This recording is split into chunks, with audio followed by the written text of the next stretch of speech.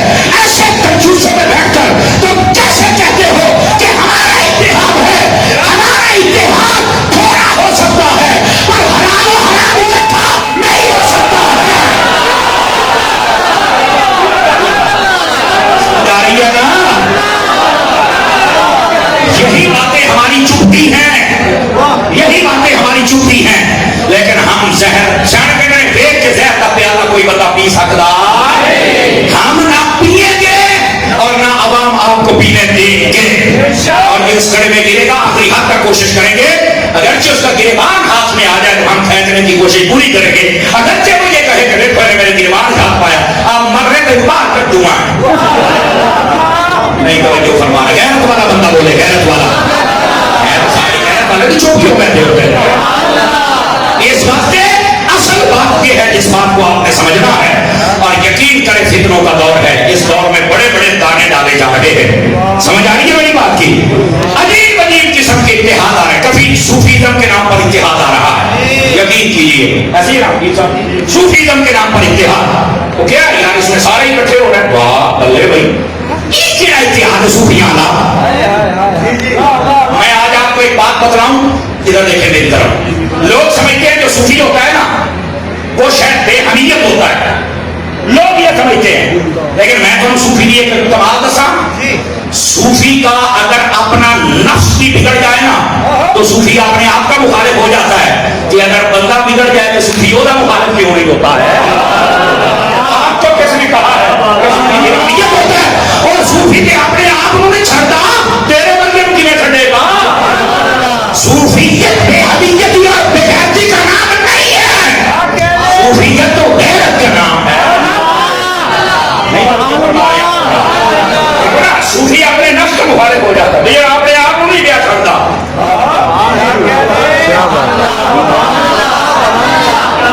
وہ اپنے آپ کو نہیں چھوڑا, تجھے کیسے چھوڑے گا. اس واسطے بھائی جان اپنے آپ کو سیٹ کرو. آپ نے صوفیاء کی ہسٹری پڑھی نہیں ہے, ہم فقیر ہوتے ہیں, آپ فقیر نہیں ہیں, آپ نے فقیری سیکھی ہی نہیں. آپ فقیری کبھی سیکھے داتا صاحب کی کشف المحجوب سے, کمزوروں والی ہے, غیرت مندوں والی ہے. آپ نے اگر صوفیت سیکھنی ہے تو اعلیٰ حضرت جیسا صوفی پڑھ کے دیکھو. اعتقاد الاحباب پڑھو, تمہیں پتہ چلے صوفی کس کو کہتے ہیں, عقیدہ کس کو کہتے ہیں, مذہب کیسے بیان کیا جاتا ہے. مہربانی فرمائیے اپنے آپ کو سمجھیے یار. تو یہ جو حلال و حرام اکٹھا کیا جا رہا ہے, ہم اس بات کے قائل نہیں. کسی واسطے میں کسی بھی نیشنل ٹی وی پر بھی نہیں بیٹھتا.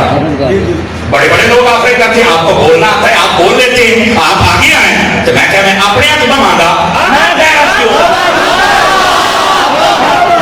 اپنے سارے تھوڑا دیر میں پیار کر دیتے, اچھا پہ چک لیتے ہیں تو میں کیوں کھانا کھاؤ.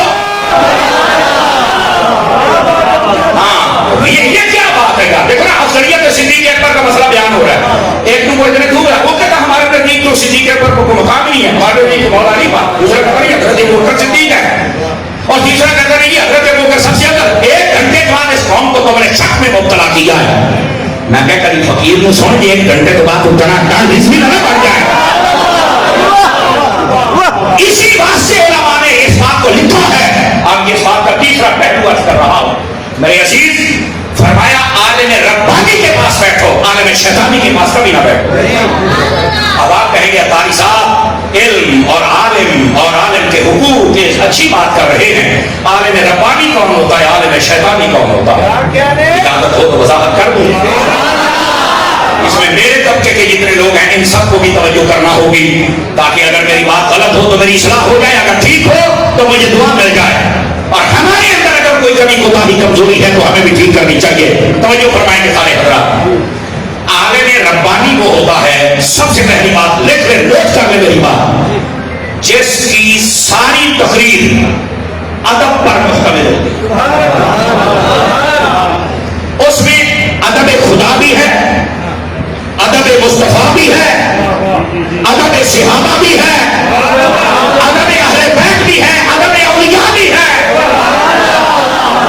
انڈرسٹینڈ کر رہے میری بات کو؟ عالم ربانی وہ ہوتا ہے جس کی تقریر، جس کی گفتگو تمہیں باادب بنا کے جائے، نبی کا، صحابہ کا، اہل بیت کا، ولیوں کا، قرآن کا، حدیث کا۔ توجہ کریں، پہلی نشانی۔ دوسری نشانی، اور یہ بڑی خاص نشانی ہے، عالم ربانی وہ ہوتا ہے جس کے پاس جتنا علم ہو اتنا عمل بھی ہو۔ اور کی گل آ گئی، یہ دیتے نہ میرے طبقے نے بولنا ہے نہ تسی بول سکنا ہے۔ مشکل بات ہے، یہ تھوڑی مشکل بات ہے۔ یہ جتنے میرے جیسے غافل لوگ ہیں اس دین کی لائن میں، یہ میں اپنے نفس سے خطاب کر رہا ہوں، میں سب سے پہلے اپنے گریبان میں ہاتھ ڈال کے کھڑا ہوں۔ جتنا علم ہے اتنا عمل ہوگا، پھر عالم ربانی ہے۔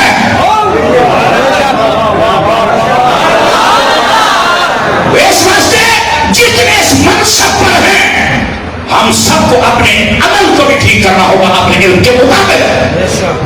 اس میں عقیدے کی درستی بھی ہے، عمل کی درستی بھی ہے۔ یہ دوسری بات۔ پہلی بات، ادب پر مشتمل گفتگو ہوگی، اس کی گفتگو کے بعد تمہارے اندر ادب، عشق، پیار، محبت جاگ جائے گا۔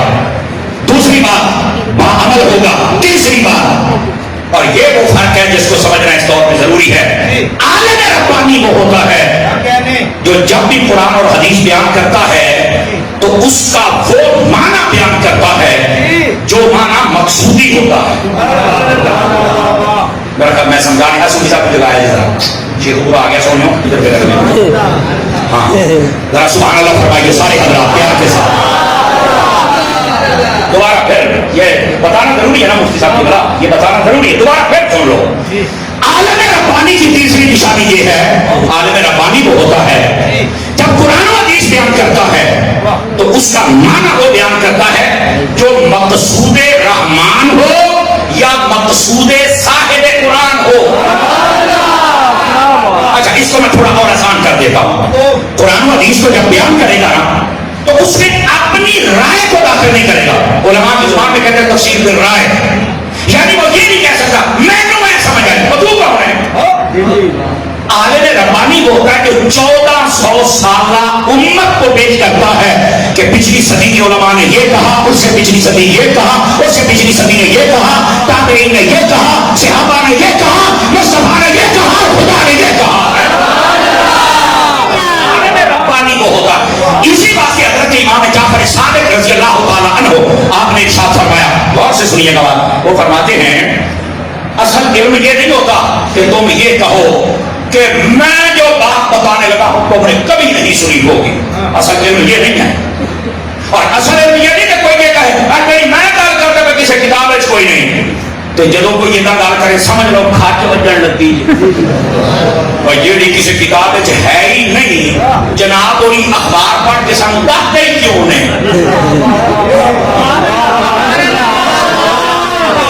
سوچنے کی بات ہے، اور یہ کہنا کسی نے پڑھی نہیں، وہ ایک کہا ہی نے تیرے کو نا جہاں نوری ہو تو کسی نے پڑھیا ہے۔ سنیوں والی غیرت مندوں والی بات ہے، تیرے کو کارا ہی لما گیا اور تو کہتا نہیں بات آتا بات ہو بات ہو بات تھوڑا جا قابو۔ اس واسطے اصل عالم اور علم ہو نہیں ہے جو یہ کہے کہ میں یہ کہتا ہوں، میں نہیں، رسول اہل سنت یہ کہتا نہیں۔ توجہ ہمارے یہاں پر سمجھ آ رہی ہے نا؟ اصل عالم وہ جو یہ کہے یہ کسی کتاب میں نہیں، وہ کہے جو میں بیان کر رہا ہوں ہر مومن کی کتاب میں بھی یہ ہے اور ہر عالم کے خطاب میں بھی یہ ہے۔ یہ اصل علم ہوتا ہے۔ کیوں؟ عالم ربانی کا کام امت کو توڑنا نہیں بلکہ 1400 سال بھی گزر جائے تو مصطفیٰ کی چوکھٹ سے جوڑنا ہوتا ہے۔ عالم جوڑتا ہے، تو یہ عالم ربانی کی جی نشانی۔ لیکن جو آخری بات ہے، اگر آپ چاہیں تو میں اس کی وضاحت میں ایک حدیث بیان کر دوں۔ بیٹے پہ دیکھے میری طرف، اکھاں چکھاں بات ہوئے نہیں دوروں آئے ہیں، اے وہ ملنگ ہے پاکستان کی میری محفل ہوتی ہے نا جی، پر بیٹھ سو صبح بجا کے بندہ اتھے پڑ جاتا۔ ایسا درویش ہے یار، اللہ اس کو سلامتی عطا فرمائے، اور آپ بھی جتنے اللہ آپ کو ایسا ذوق عطا کر دے۔ لیکن اگر آپ آ ہی جاتے ہیں تو میری جان تھوڑا سا ٹائم مجھے اور دے دے, میں انشاءاللہ آپ کی جان چھوڑ دوں گا. میں نے ویسے ارادہ کیا تھا کہ میں صرف 35 منٹ کے قریب آدھے گھنٹے تقریر کروں گا, لیکن میرے مخلص بلکہ اخلص بھائی علامہ پیر میاں مفتی تنویر احمد صاحب نقشبندی مجھے فرمانے لگے گھنٹے تو میرا سپیکر چھڑیا نا تیری خیر نہیں کہ مینوں یہ تو بھی ڈر ہے کہ جی تسی چپ بیٹھے ہو, میرا دل کرتا میں تہجد ہے تمہیں اتنے ہی بٹھا سمجھ آتی بھائی, کیونکہ ابھی میاں صاحب نے تقریر کرنی ہے, لیکن میں نے کوشش کی ہے کہ یار اگر آپ سال بعد جلسہ کرتے ہو ہم آتے ہیں تو کوئی پیغام ہونا چاہیے. ویسے بھی ہماری تقریر میں پیغام ہوتا ہے, کہتے ہیں نا فلاں بات سخت ہے فلاں سخت ہے, میں کہا تھوڑے جی 7 بجے تک نہ چیخے, یہ سر میں وجنی ہے انہیں چیخنا ہے, لیکن جہاں جی میں بلڈنگ چھٹ کر کے جانا وہ کہتے ہیں تھوڑا جا تھوڑا ہے, اس واسطے جب سٹا لگتی ہیں بچے تھی تک چیخنا ہے, لیکن اے سنی جنہوں نے عقیدے صحیح ہوتے پے نے یہاں سانو اور دعاواں دے دیا. لیکن سنیے جو میں بات کہہ رہا ہوں,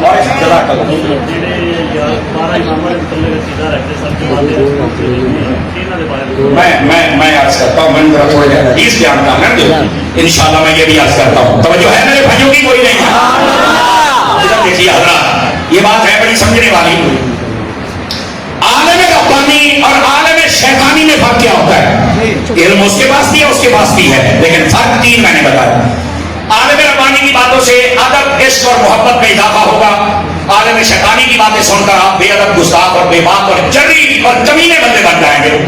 مرزے کو سننے والوں کو دیکھ لیں, اگر یہ نشانیاں موجود نہ ہوں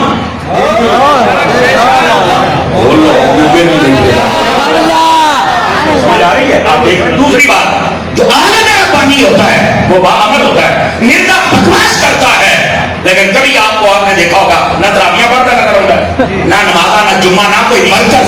وہ تو کہنا سی میں تھوڑی دکانیں بند کرنی نے, سائیاں نے مرلا بھی نہیں پڑھن دیتا. سمجھ آ رہی ہے میری بات کی؟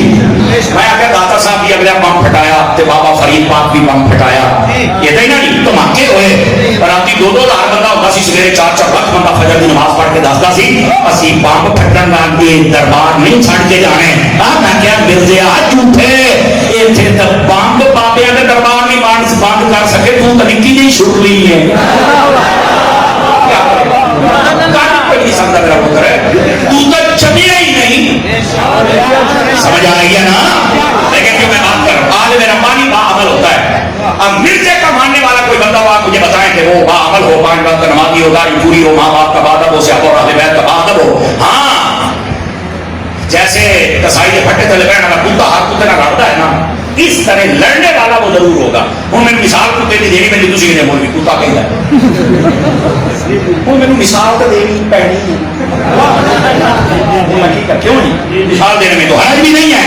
تو جڑا صحابہ اور اہل بیت اور نبی پاک کی ذات پاک کو بعد اللہ کا پورا چھوکرا کہے, ایسے حرام زادے کے لیے ہم نرم جملے بولے, کوئی اور ڈھونڈے اپنا باپ جو اس کے لیے نرم جملے بولے. یہ عباس کا سمر ہے,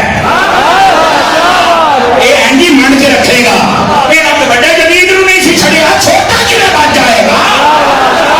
ہمارے نام میں آخر تاثیر تو ہے نا, تاثیر کی برکت ہوتی ہے. اس بات سے بچے کوئی توقع نہ رکھے کہ میں اس کے لیے نرم جملے بولوں گا, میں تو رکھوں گا منڈ کے. ٹھیک ہے, صرف تو ناراض نہ ہونا, تو اندر وہ غیرت والا جذبہ آ جائے کہ تسی بھی اپنے عالم کے نال جڑیا کرو. دی وجہ پتہ کی ہے, ہم کرسی پہ بیٹھ کر جتنی غیرت کر جاتے ہیں, آپ کبھی مجمع میں بیٹھ کر اتنی غیرت کر جائیں نا تو شہر کی بد مذہبیت ویسے ہی تو ہو جائے. لیکن ہمیں تو 1500 مرتبہ کہنا پڑتا ہے سبحان اللہ کہو, سبحان اللہ کہو. یہ ہماری قوم کی حالت ہے. میں آپ کو سے مولوی مرنا نہ ہو جاتا ہے, حلال ہونا نہ ہو جاتا ہے, ساری قوم ہی دیکھتی ہے. سمجھ آ رہی میری بات کی؟ اگر اس پر بھی کوئی ناراض ہو جائے تو میں میرے پر خود آنے لینے میں نے نہیں لینے, لیکن میں آپ کی خیرت ضرور جگا کے جاؤں گا. جب آپ کا کوئی عالم غیرت والی بات کرے گا تو آپ کی سبحان اللہ کی آواز بھی اتنی غیرت والی ہونی چاہیے. اتنی غیرت تو اپنے اندر رکھے نا. ہم لوگ کامت کا اگر بول نہیں سکتے تو جو بول رہا ہے حمایت تو کرو نا. سمجھ آئی میری بات کی؟ آپ ذرا اگلی بات بھی سنیے گا. جو عالم ربانی ہوتا ہے, توجہ ہے, وہ قرآن کی کبھی مطلوب اور مقصود کو نہیں بدلتا. اب آگے میں ایک حدیث شریف سنا دیتا ہوں. اور اس کے بعد دیکھیں کہ ٹائم بچا تو آگے بات کریں گے, اگر ٹائم نہ ہوا تو پھر آپ کی جان چھوڑ دی جائے گی. توجہ میری طرف. نبی پاک علیہ السلام نے ارشاد فرمایا لا تجعلوا قبری عیدا وفی روایت لا تتخذوا قبری عیدا. فرمایا میری قبر کو عیدگاہ نہ بنانا. یہ نبی پاک کی حدیث ہے. اب جتنے مرزا جہلوی اور اس کی فکر کے باغی لوگ ہیں اور جتنے سلفی لوگ ہیں وہ سارے کے سارے اس کا معنی غلط بیان کرتے ہیں. آپ گوگل سرچر بیٹھے, آپ گوگل کو کھول کے دیکھیں. آج کل کئی گوگل بھی اپنا بابڑا کر دے نا. میں آپ کو صحیح کہہ رہا ہوں, حالانکہ دین گوگل سے نہیں آیا, دین کتابوں سے آیا ہے. سمجھ آ رہی ہے دین کہاں سے آیا ہے؟ کتاب دے, کتاب کے اندر کیا لکھا ہوا ہے.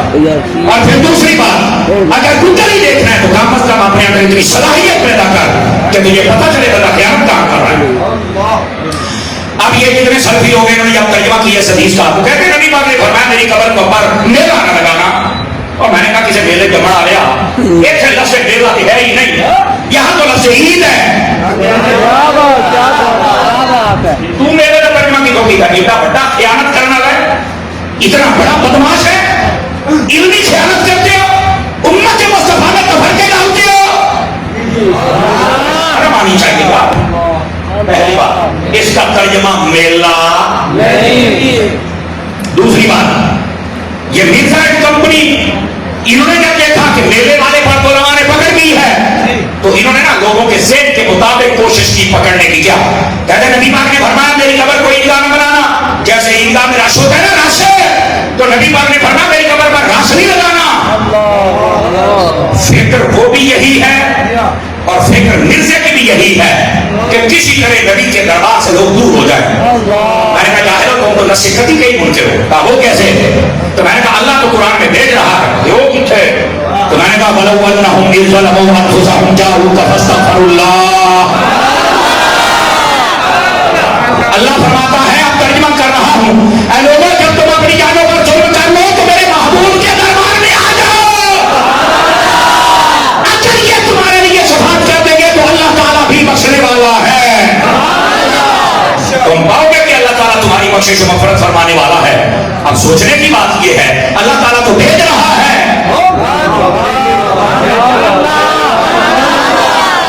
اللہ تو, اور یہ کہتا ہے نبی پاک نے فرمایا میری قبر پہ راس نہیں لانا. میں کہتا ہوں راستہ لگنا ہے.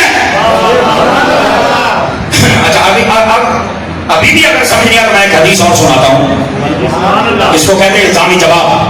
بڑا موٹا مناظرہ رشید بن یاد ہے, درس نے مقبولی کی تھی, 3 سال پڑھایا بھی ہے.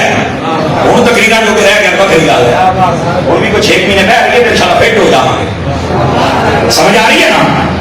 الزامی جواب دوسرا سنیے, وہ یہ ہے اگر تم کہتے ہو کہ نبی پاک نے فرمایا میری قبر پر راس نہیں لگانا, تو پھر نبی کریم علیہ السلام نے یہ کیوں فرمایا تھا من زار قبری وجبت لہ شفاعتی, جس نے میری قبر کی زیارت کی اس پر میری شفاعت واجب ہے. اب جب کوئی جائے گا نہیں, زیارت کرے گا نہیں تو شفاعت کیسی ہوگی؟ تو یہ شفاعت کرنی ہے تو جانا پڑنا, تو یہ جانا تو پھر راس لگنا ہے. اگر یہ بھی سمجھ لیا تو اس سے بھی یہ اگلی بات کہتا ہوں. تیسری حدیث, نبی پاک نے فرمایا من حج فلم یضرنی فقد جفانی. فرمایا جس نے حج کیا اور بعد میں مجھے ملنے نہ آیا بے وفا ہے. آپ بتائیں فل کیپیسٹی حج 40 لاکھ بندے کا ہوتا ہے, 40 لاکھ بندے کا, جس نے عرب و عجم کے سارے افراد وہاں کے وزیر مزید سارے ڈالو تو 40 لاکھ بندے کا ہوتا ہے. چلو 40 لاکھ میں سے آپ 20 کو مائنس کر دیں, 20 لاکھ میں سے پھر 10 لاکھ کو مائنس کر دیں. سمجھو کہ یہ نہیں ہے, مثال دے رہا ہوں, ہوتا نہیں ایسا. آپ اس کو مائنس کر دیں, باقی 10 لاکھ بندہ مدینے چلا جائے, راستہ نہیں نہ لگنا.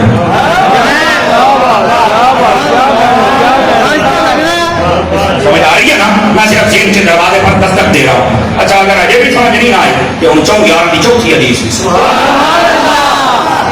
میرے نبی پاک علیہ السلام نے کیا فرمایا, میرے آقا کریم فرماتے ہیں, سنیے حدیث, من استطاع ان یموت بالمدینہ فلیمت بہا. فرمایا جس سے ہو سکے کہ وہ مدینے میں مرے, فرمایا مدینے میں آ کے مر جائے. اب میں جملہ دینے لگا ہوں, صوفی صاحب اگر آپ سبحان اللہ کہتے ہیں